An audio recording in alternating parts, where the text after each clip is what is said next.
Hello, and welcome to You Are Medicine. My name is Thuy, and I'm talking to William Verburg. Today's show is about different paths to healing, walking the red road.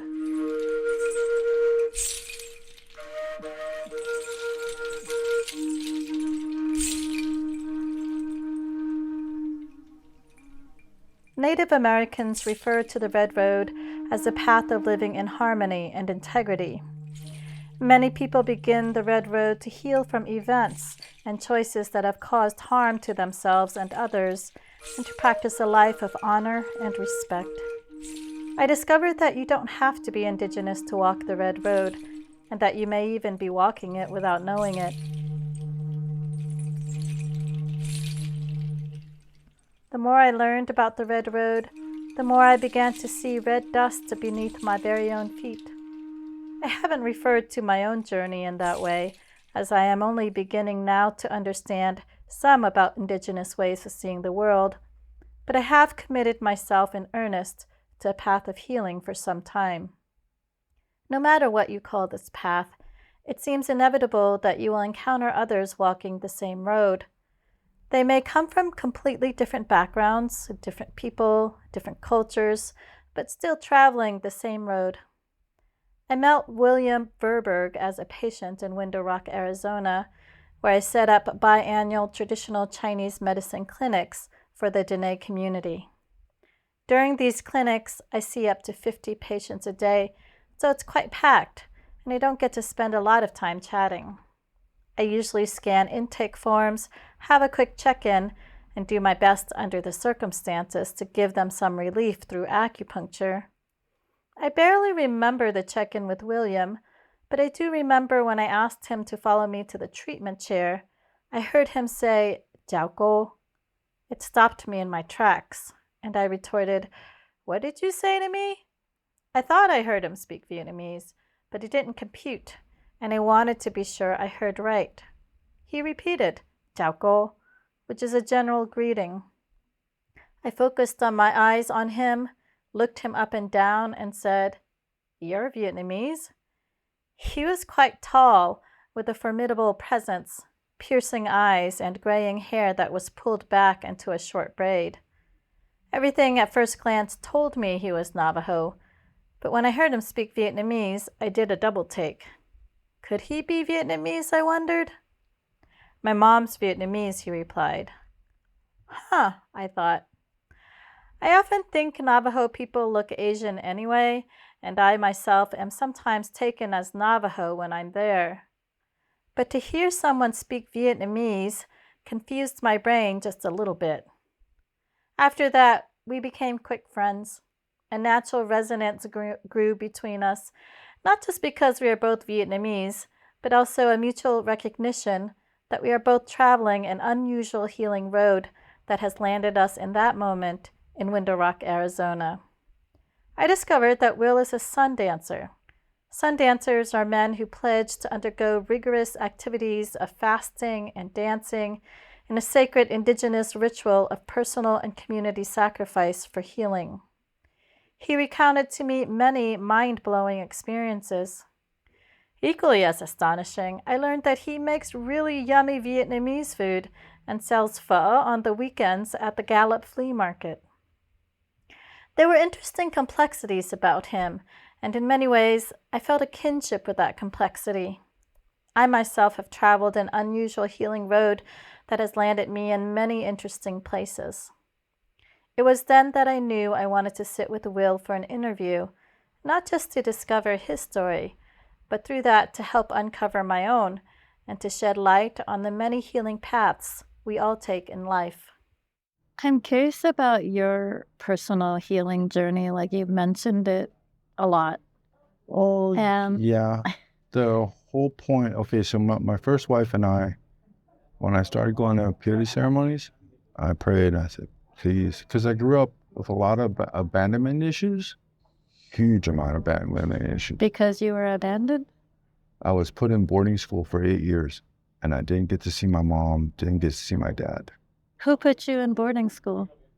My dad's parents, because you got to realize my mom and my dad got married in the late 60s, right? Uh-huh. In the middle of the Vietnam War. Uh-huh. So here's a white man marrying a Vietnamese woman, and my Dutch side of the family, they were of the idea that white is right. You should have married your own kind. Right. And with that was animosity towards my mom. Always been. Once she got married into it, my grandma wasn't kind.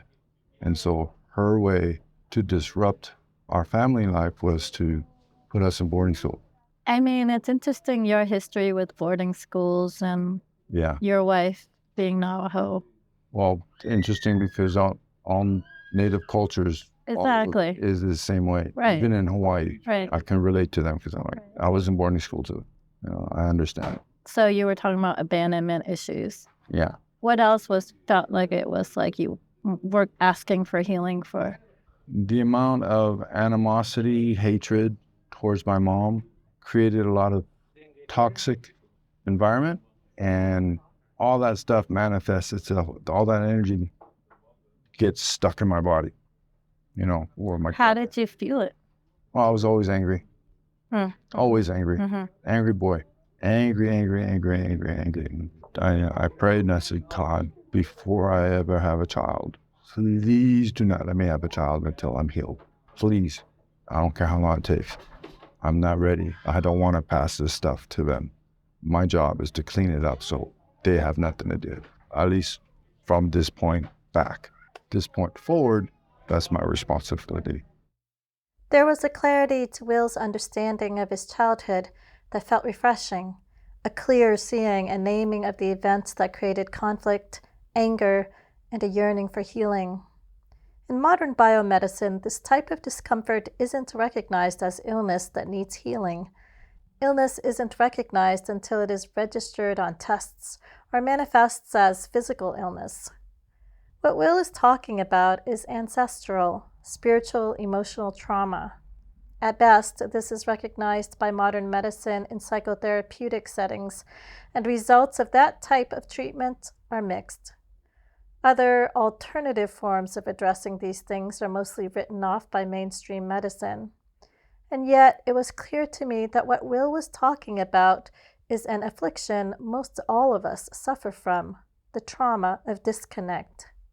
Disconnect from what? In Will's case, he's talking about his mother. The forced detachment from a parent is one of the most brutal traumas a child can undergo. And there are other fundamental areas where our sense of wholeness, peace, and security can be threatened if we are not allowed a natural, healthy bonding and connection to these things. All of the people and things that we come from, our parents, clearly, and other things that literally and otherwise make us who we are, that is taken for granted, are not recognized by modern society. The land, which doesn't just give us our footing, but our food and our medicine, and so many other things, most of us are disconnected from in modern life. Our connection to something greater than ourselves, Creator, or we can just say the great mystery, many of us are disconnected from a spiritual connection in modern life. If we are disconnected from these fundamental aspects from which our very own life emerges, Creator, nature, our parents, then we will feel something fundamental missing, and it might feel like a nagging emptiness, a hunger, a low-grade fear and sadness, restlessness, a constant searching. These invisible afflictions live in our bodies, and addressing them can not only help one's own health, but can keep us from passing it on to subsequent generations. Unfortunately, we normalize such feelings of disconnect and are even encouraged to be in denial or disconnect even further to deal with difficult feelings. When Will mentioned boarding schools, I immediately made the connection between his experience and the horrific, brutal history of Dene children forced into boarding schools by the government to willfully destroy families and erase knowledge and connection. Is that part of what brought Will to make Navajo lands his home? I believe that what calls for healing inside us attracts us to people and places that call for similar healing, and that we can learn from each other and heal together what may be too difficult for us to confront by ourselves. I remembered the first time I found myself in a Navajo healing ceremony. A sense of emptiness and disconnect led me there, but I couldn't quite put my finger on why. From all accounts, I was a perfectly healthy person, but inside there wasn't a true sense of peace or rootedness. I had a feeling that maybe there would be knowledge in the healing ceremony that would shed light on this for me. That night, so many things came to light, including my sense of displacement due to the Vietnam War. Present were Dene people whose relatives were killed in that war. They prayed for me all night long. By that time, I had been practicing traditional Chinese medicine for 15 years, but it wasn't until that point did I begin to understand the depths of healing or medicine. That experience changed my life. And so, hearing Will's story, I had a real appreciation of his path to healing. He reflected on the beginning of that journey. The first prayer happened when I was 16. I read my first article on the greenhouse effect. And at that point, I was there inside the place. I prayed. I said, Creator, I want my life to be about this. I want my life to do something about this. Be about this. What's this? Like helping creation, helping keep us alive. So I had a girlfriend when I was 21. She was going to college. She offered me to read this book. So she gave me this book called Black Elk Speaks. I read that book and it changed my life. Wait, what's that book about? The Red Road. Tell me what does it mean to start going on the Red Road? Or what's the Red Road? The Red Road is the healing road. Why is it red? That's what they call it. Red, I guess what they call it the Red Road because it's the indigenous road that's with blood, right? With heart. There's a heart on that road. And it starts off really wide. And then the longer you go onto it, it gets really narrow. And then there's not so many people with you. Yeah. So that's where I'm at. I'm like, how's that narrow passage? And the people I do meet there, I cherish. I cherish everybody I meet there, you know, for self-healing and enlightenment. That's the road. And that got me closer to Mother Earth. That got me closer to God. You read that book and then... I read that book. After I read that book, I stopped drinking. I was a bartender. I didn't want to drink no more. Then I had a roommate who was a mushroom dealer. I used to eat a lot of mushroom, and I used to go dancing high as mushroom. And I had a blast. I was like in LA, but then that mushroom allowed me to connect to nature, even though I was in the concrete jungle. And I used to go dancing, get my body all painted, those glow-in-the-dark paints, get all tribaled out. I had no sense. I didn't have no sense of direction, so I just went on that. And then I went to my first sweat, and that's when I knew, yeah, this is what I want. This is it right here. Then it took me another year to go to my next sweat. That next sweat was Black Elk, the new generation Black Elk. He passed away a few years ago. He said, come back on Sunday. And on that point, I was on it. Once I went to the sweat, and once I went to purity meetings, I was done. I was done with the party life. I was done with the nightclubs. I was done with the raves. I was done with all of it because I found what I needed and I found what made me happy.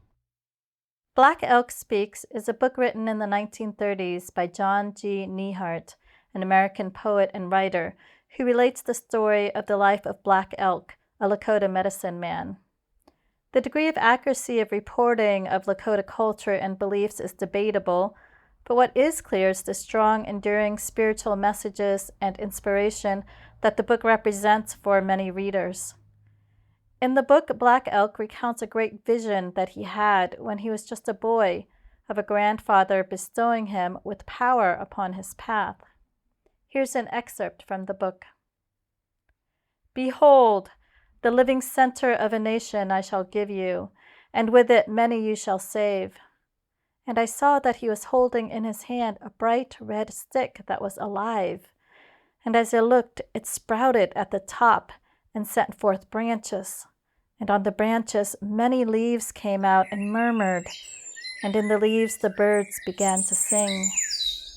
And then for just a little while I thought I saw beneath it in the shade the circled villages of people, and every living thing with roots or legs or wings, and all were happy.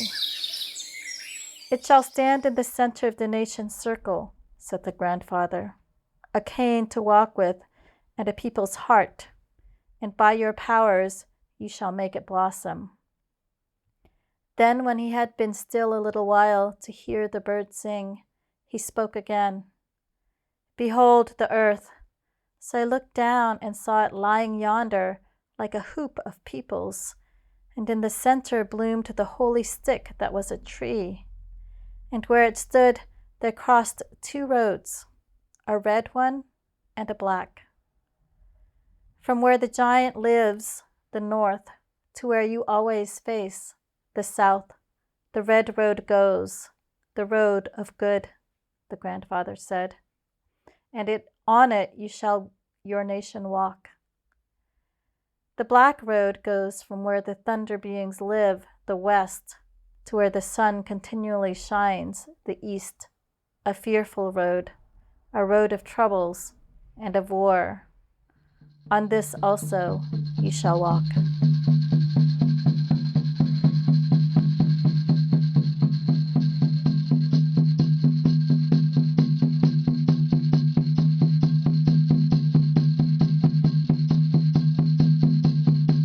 Through prayer at 16 and reading Black Elk Speaks, Will chose to walk the red road. This road included sweat lodges, peyote meetings, and later sun dancing.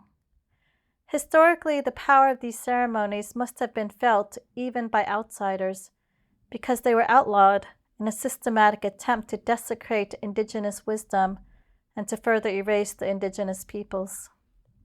These practices are now protected under American Indian Religious Freedom Act of 1978, and yet a more insidious form of erasure continues. From a modern biomedical perspective, these forms of healing make no sense. They're relegated to compartments like cultural or spiritual practices at best, quackery and superstition at worst. To degrade wisdom, even if it's unconscious, to such a degree not only continues to harm and disrespect the people and traditions it's aimed at, but also degrades the person who is arrogant and ignorant enough to presume they understand what it is they are judging. This is the foundation of white supremacy, and that unquestioned foundation of degradation and supremacy has led white people to commit the most inhumane acts of aggression and violence against the indigenous population that continues this day. Hey, hey, ah, hey, hey, ah, hey, yo, hey, yeah, hey, yo, oh, ah, hey, yo, hey, yeah.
That song is sung by Joshua Dixon.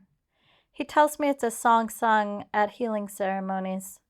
It came about during the time when many Navajo men left the reservation to work for the various companies.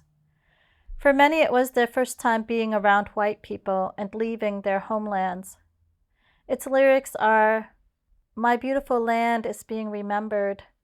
To now walk over it is my desire. To now walk over it is my deepest desire." Joshua goes on to say, "As Navajo people, we know that our bodies are made from the soil, the Mother Earth. And so when this song is being sung, it is as if one reminds themselves of this, as they picture the beautiful mesas and beautiful turquoise skies, and how it feels to walk over the earth. That is what the song is about." I listen to this song, and something deep inside me is touched. I left my homeland when I was just 3 years old, and I remember the many years of mourning my parents went through, always waiting for the day that they can return to their homeland. To lose the land of your ancestors, what a deep sense of loss and disconnect that must have been for them. And for me as a small child, not quite understanding what that means, but to feel such deep grief. I didn't know that that loss was also in my own memory, so how could I have remedied it? No one taught me the importance of that type of connection to my wholeness, so how could I find healing for that missing piece? And there are other essential pieces to our wholeness that are not taught, are even important or relevant. And so we go on feeling this emptiness and constantly searching, or reaching for things to fill that void or numb the pain of loss. For those like myself and Will, who can catch a glimmer of the tremendous wisdom and healing potential of these ceremonies, walking the red road with respect and sincerity can yield healing on more profound and subtle realms before they become the physical manifestations that modern medicine prides itself on combating. These ceremonies offer healing and insight into all these things, but consciously continuing on a path of healing is not a thing done to you. It's a conscious decision to keep going on that road. At first it's all nice and beautiful, but then the further you go, the heavier the deeper the healing, and the ugly stuff comes up from your past that you have to forgive, like truly, truly forgive in order to shed it off. It just gone. Yeah, but until you reach that point, you're not going to learn. You're not going to move. You're not going to make progress. What were some of those things for you? My dad, my abandonment issues with him, that was the main one. You had to forgive him? Yeah, and understand how it was for him, what motivated him, what made him make those choices, make those decisions. I know he loves me. I know it for sure. I can feel him right now. And whenever in ceremonies, his spirits will come. I say, "I love you, Dad, but you're still an apple." As I listened to Will talk, his love for his father was palpable, and I could sense a relationship that was truly healed. I could feel the weight of the work he's done to get to that place and thought about the depths of the red road. I thought about all the people I know with parental issues and years upon years of psychotherapy, and sometimes it feels like the best a person can do through psychotherapy is cut their losses and learn techniques to protect themselves from further harm. But true, lasting, and palpable healing and love that emerges from such painful issues are rare indeed. And I asked Will about that. People talk about that stuff in psychotherapeutic settings, and they feel like they're aware of it. You know what I'm saying? Like abandonment issues is just something people throw around, and oh yeah, the idea of forgiveness. Yeah, exactly. Idea. And so what happened to you where it wasn't just an idea? What is true forgiveness, Well, the hardest lesson I know in life is true forgiveness. You can talk about it, write about it, speak about it. Yeah, there's a lot debate of about that. it, whatever. But Right. until you reached it, you don't know. You're not even close. And once you do, you will break down and cry.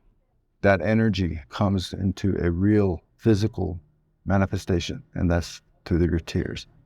That's how you know, because that's your own body expressing it, right? That energy. It's like, was it E equals MC squared? Energy equals mass. There it is. Once that energy is there, your body's going to transform it into a physical manifestation, so you see it for yourself. It's done. It's the proof you needed. True forgiveness? What does it mean? In my own life, forgiveness is a natural outcome of humility. To put one's own ideas of what is right and just aside, and to sincerely feel that the person before you did all they knew how to do at the time, and even if it were hurtful, that there's nothing else that could have been done because it wasn't done, and to start anew. Learning to sincerely forgive others gives us the opportunity to forgive ourselves and helps us to see that we are all flawed and that we are all still worthy of forgiveness, redemption, and love. In a world where ideas of rights and wrongs have become so rigid, blame and shame seem to be commonplace, and forgiveness and humility are quite rare. So where are you in your healing journey now? Are there specific things that you're working with? Like you were talking about, it just gets more and more intense and more things come up for forgiveness, or what? No, yeah, things come up and I have to just accept it and pretty much comes to terms with it and forgive them for not knowing what they're doing. It's kind of like what Christ said. Like what? Like Christ says, forgive them for they know not what they do. Yeah. Same thing. I'm at that point where I'm like, okay, they don't know. I can't hold a grudge. There's no point. They're too dumb to see it. They won't look at it. They won't acknowledge it. That's the worst part, is when they don't acknowledge it. They just pretend it's not there. They don't want to deal with it. So they lack the courage to humble themselves. They your people or random strangers?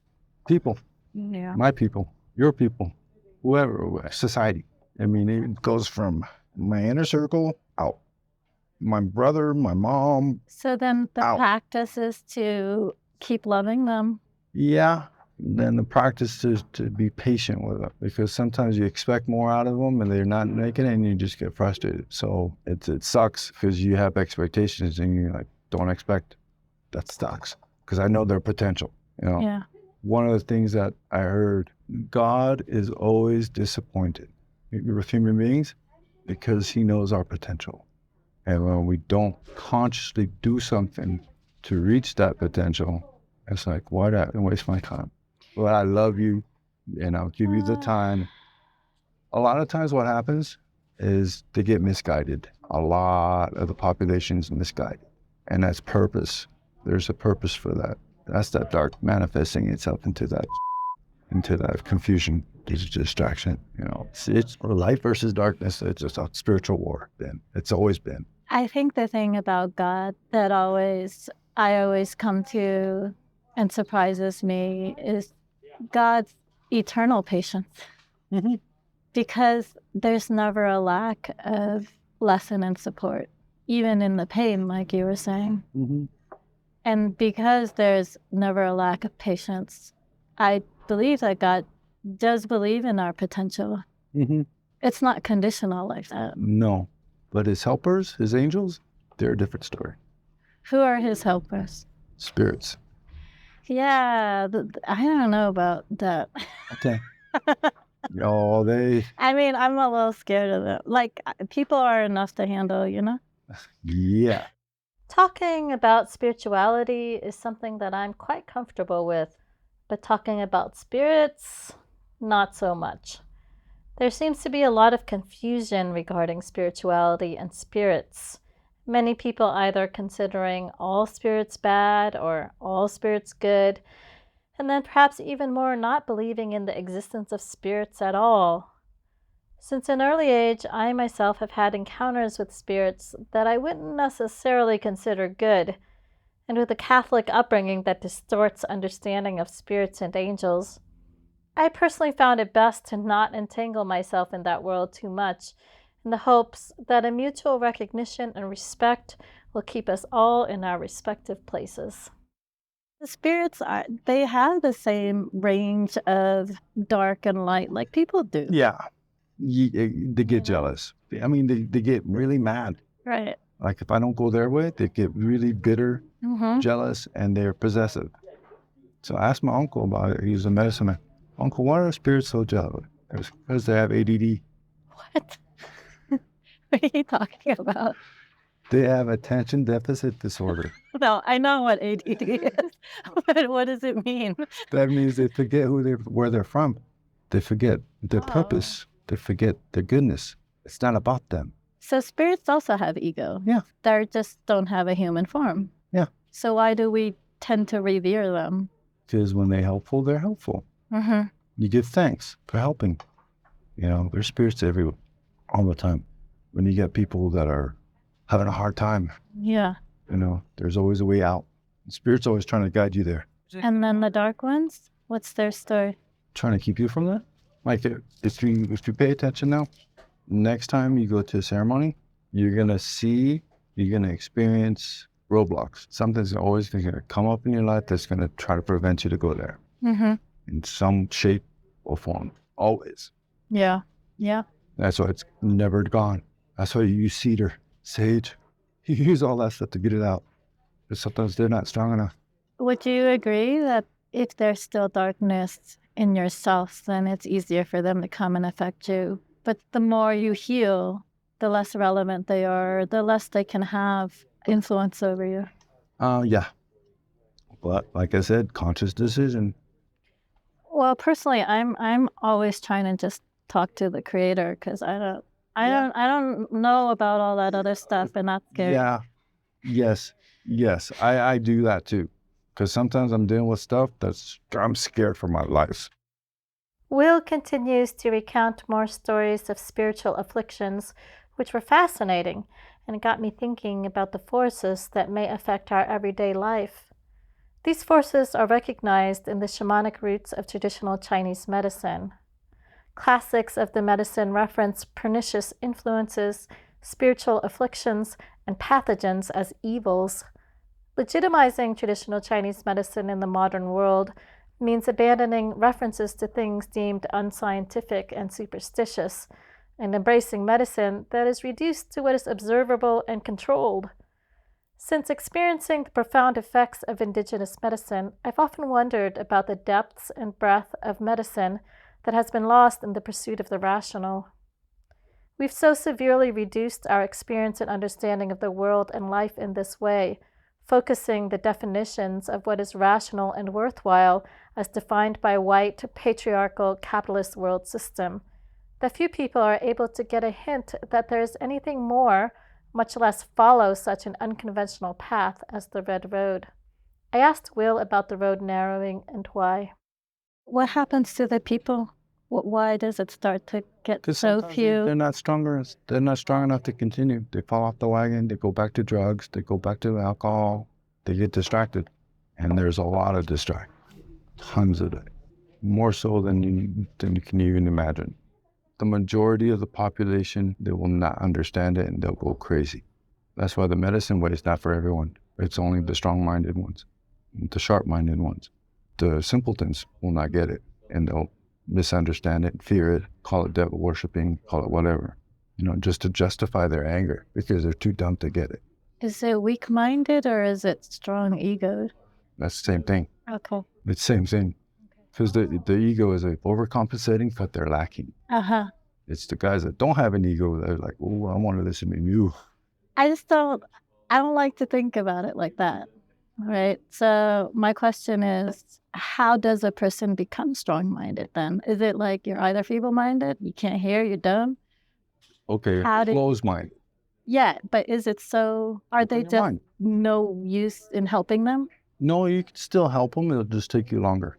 And unless you have the time and compassion and patience for them, they'll get there eventually. But if you're busy and you've got to move on to the next person, let the next guy take care of that one. Because why waste your time when you're not going to see progress? Once you're on the road and you go down and you meet enlightened people, like, can you imagine sitting in front of Buddha or Christ and understanding every single word? You're not. You're not going to understand every single thought. Yeah. It's going to take time to digest. Mm-hmm. So how much time do you have to sit with them and tutor them? Either they have the aptitude or they don't. Well, no. See, that's what I don't. Unfortunately, we're not equal. True. And the way you're talking about it makes it feel like, so on my own journey, I feel so grateful to the things that I could hear along the way until I had more aptitude, until I had more and more aptitude. That's what I'm talking about. Right. That's what I'm talking So about. I was feeble-minded. Yeah, but then you got exposed and you took action, and making a conscious decision. so how does one develop that? Conscious decision? Why do some people get exposed and take action and understand truth versus their ego, and some people just go to the ego? Why is that more comfortable for some people than others? Some people don't have courage. Why do some people have no courage? Lack of heart. Why do some people have lack of heart? Lack of self-help. Lack of self-love. Why? Abandonment issues.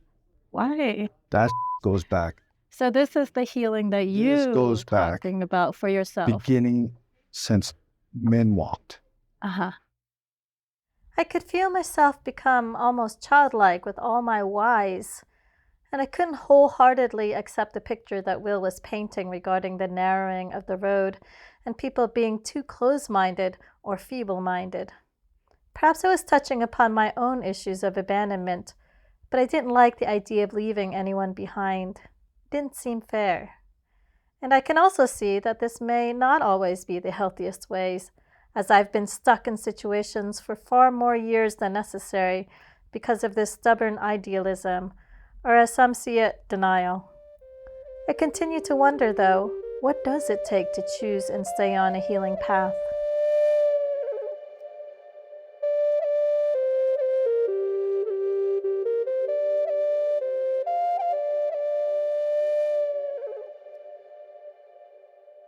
So the thing that is, I mean, your personal journey and hard work and all that is remarkable and very interesting. And I think in my work, what I'm always trying to do, because, you know, most people do not have access to that.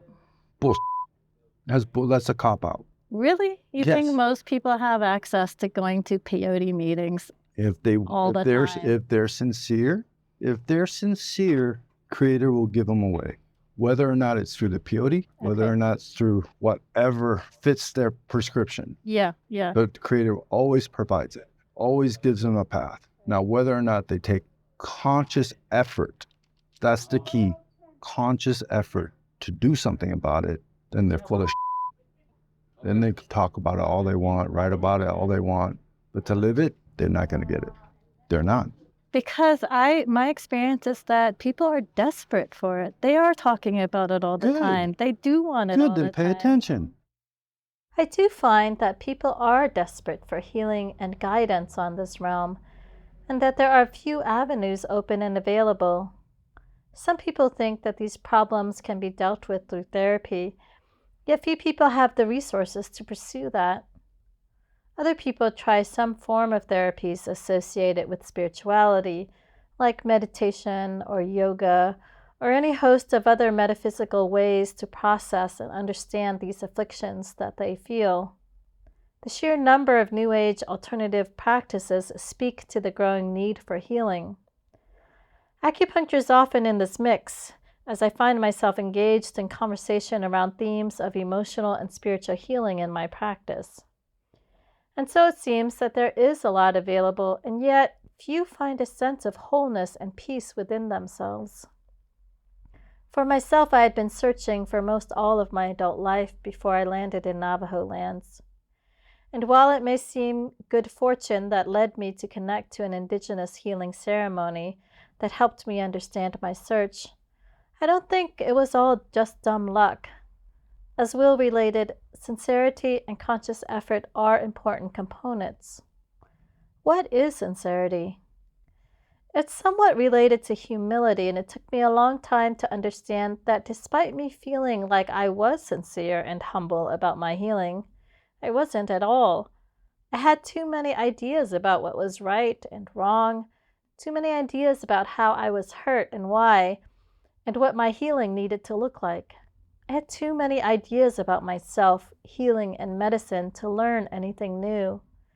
And it took many years of me trying to fulfill these ideas without success to finally admit that perhaps I didn't know anything and that there were other ways of understanding that I am incapable of, and then to sincerely ask for help, to really accept my limitations. That was the beginning. And then until I found more direction, I started with some very basic things. Sincere prayer, helping others the best I can, telling the truth, taking care of myself on the most basic levels, practicing the courage to set my ego aside and to be vulnerable. And then the hardest of all was to trust. It takes effort. It takes work. I can't do the work for you. Your teacher can't do the work for you. The gurus can't do the work for you. You have to do it yourself. And you have to find a venue that works for you. I agree. But here's the deal about that too, is that sometimes hard work looks different for different people. It doesn't matter. It's your interpretation. No, it does matter, because when we think about hard work, almost everybody thinks about this grueling, laborious process. But if you were raised with that mentality, then your hard work then is to trust that your personal will, which is oftentimes connected to ego, by the way, your personal hard work, you got to let that go too. So I'm just kind of clarifying, Okay, so because it's not self-prescribed. You don't self-prescribe your healing. You cannot. You don't know what you're dealing with. yes, I agree. What I talked about earlier, firm ideas of why you are hurt and what is needed to remedy it, is what Will is reiterating when he says healing is not self-prescribed. It's a nice, succinct way to put it. And not just that I experience the limitations of that myself, but also because I observe it in my patients. It seems to me that the most challenging patients I have, interestingly enough, are the ones who are very versed in the healing fields and come to me with thought-out ideas of what is wrong, what is needed, and what healing should look like. They have diagnosed themselves and have self-prescribed their treatment. They seem to have it all figured out and just want me to be the conduit for what they already know. Of course, even if I follow their plan to a T, I can't help but fail, because healing doesn't work that way. And then they move on to the next practitioner. Sometimes I say, actually, I don't think we have it all figured out, at which point they move on to the next practitioner anyway. It's hard to see that the fixation on our healing and what it needs to look like is just a veiled attempt at maintaining control. But control is actually the very thing that we must give up to really allow ourselves to heal and to understand our true place in the world.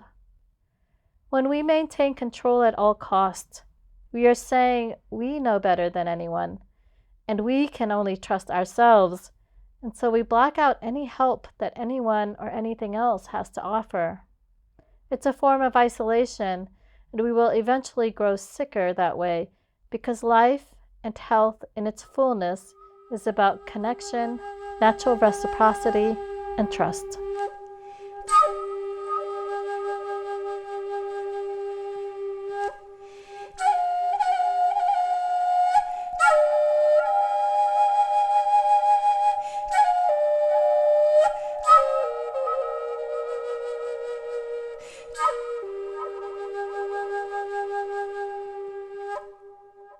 Will goes on to talk about this path of the red road and how the healing road can become more difficult the longer one travels it. So you, like you said, you trust. Yes. You trust the process.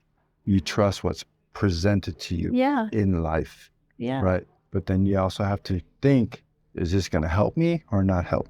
Right. Right? But you have to even know what that means.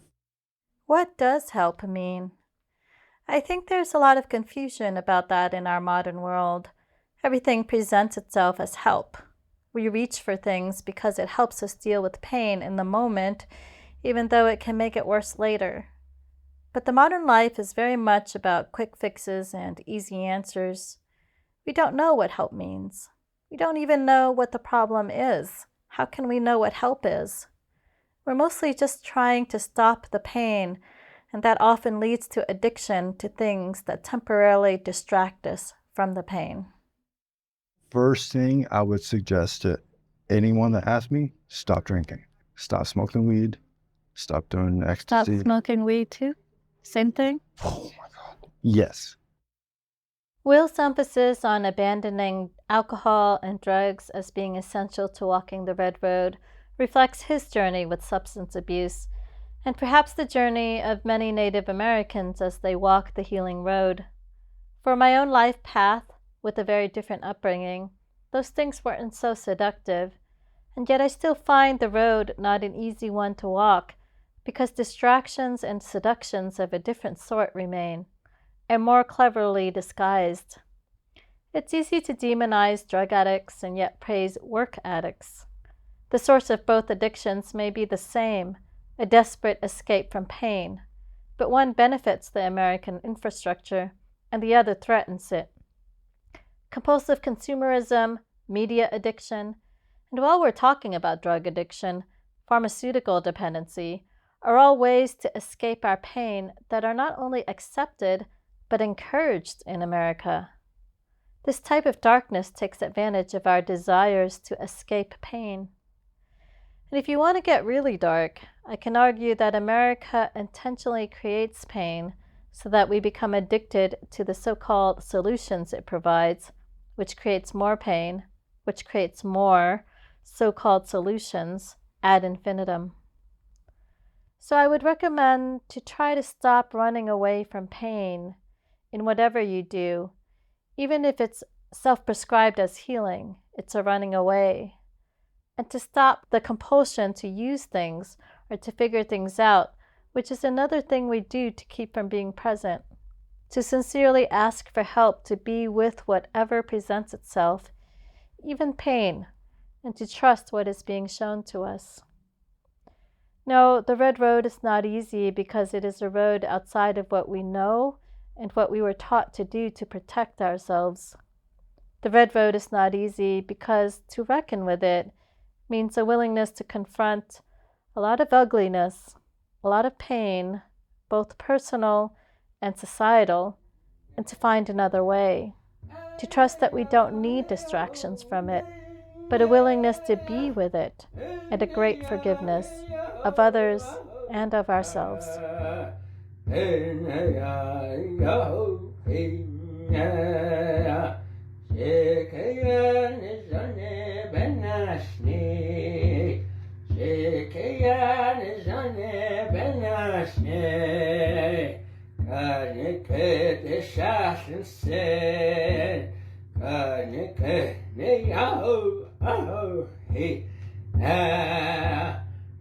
Because the way I see it, you have creator.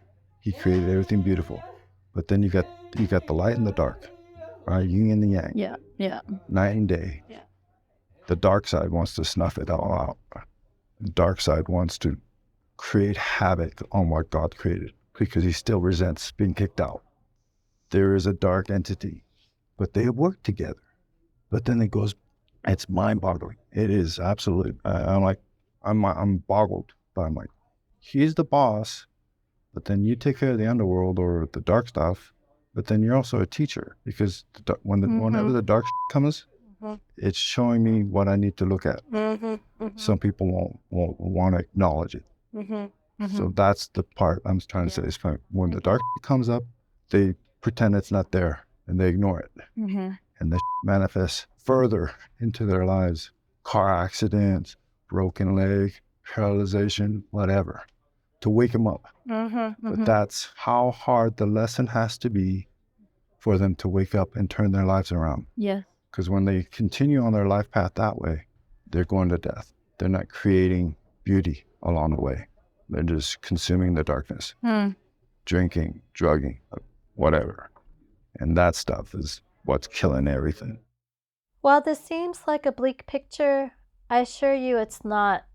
There is a greater force that is always directing us. Pain is painful because it is teaching us to move in another direction. And it is instinctive inside us. It's not a thing we have to work hard and learn. When a thing hurts, we want to move away. It's actually more work to override our instincts and to keep hurting than to move away. But even if we choose to keep hurting, this greater force is forever patient and will do what it takes until the message gets across. Sometimes this means hitting rock bottom for some people. Sometimes the lesson takes us into the next life. As for me, I'm not sure how many stubborn, feeble, closed-minded lives I've lived. Probably far too many. But I can say with some degree of certainty that I don't think I need any more lessons in pain and suffering. I forgive all those who have hurt me, and I forgive myself for all the stupid things I've done and all the hurt I've caused both knowingly and unconsciously. I'm walking this healing red road with you in peace, love, and respect. Meeting Will on the road and talking to him has got me thinking. The concept of the red road is very new to me, and I'm not absolutely sure I'm on the road he's talking about. At times during our discussion, I felt quite the contrary. Just that it used to feel lonely on the road I was traveling, but now it feels expansive, inclusive, and beautiful. For me, rather than narrowing, the edges of the road are fading, and I hardly see a road at all. And everyone I meet teaches me something and gifts me something. And it always feels unpredictable. I used to travel on a very narrow road whose destination was picture perfect, and definitely better than where I was at the time, or have been. I used to run as fast as I could down that road, carrying as much as I deemed valuable with me, but all the time rushing to get there. Where? Someplace better than I was, someplace of more of everything, including more healing. I traveled so fast I was lucky if I met anyone at all along the way. They'd be like a blur. My life was a blur, and the destination seemed so far away. At some point I got tired, and sometimes miserable. There were kind beings along the way that would whisper to me, or offer help when I was too tired to keep going. Sometimes a teacher, sometimes a child, sometimes a plant, an animal, sometimes the wind. If I found it in me to stop and listen and ask for help, there was always help. Maybe this is what Will referred to as a conscious effort and sincerity. The more help I received, the more I wanted to give back out of appreciation. Before I knew it, I forgot about my destination. Life felt so beautiful that I stopped and strolled and played and offered help to others. I don't know if this is the red road, but it feels very healing. There's a Navajo prayer that I love. I love it because I love beauty. And the prayer transforms everything to beauty. When you can understand that everything, even the ugly and painful, has a beautiful reason, then life is transformed in you. In beauty, I walk. With beauty before me, I walk. With beauty behind me, I walk. With beauty above me, I walk. With beauty around me, I walk. It has become beauty again. Today I will walk out. Today everything negative will leave me.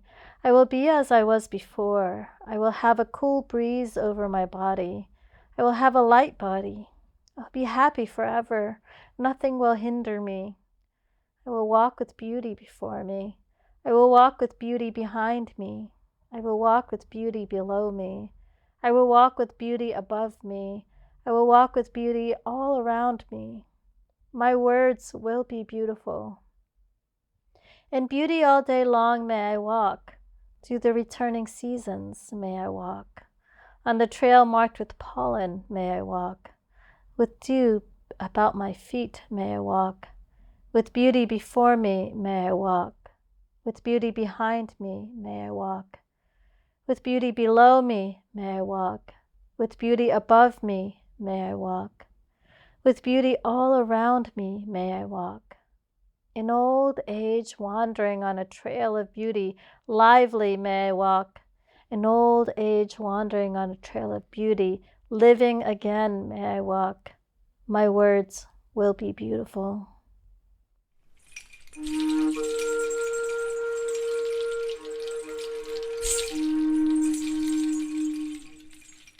Thank you, William, for your work, companionship, and kindness on this healing road, for offering your stories to help others, and for gifting our Navajo Healing Project with your delicious and healing Vietnamese foods.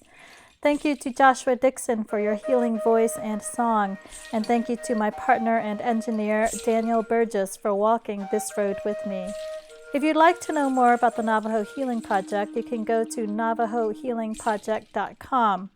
Thank you to all for listening and anyone traveling this road with me. Slow down. There's no destination or opportunity that is better than here and now. At any moment, you can search your heart for forgiveness, ask for healing, and choose to love. If you enjoyed this program, please share it with friends and family, and you can go to bcaclinic.com/yourmedicine for more information. Listen in monthly for new shows.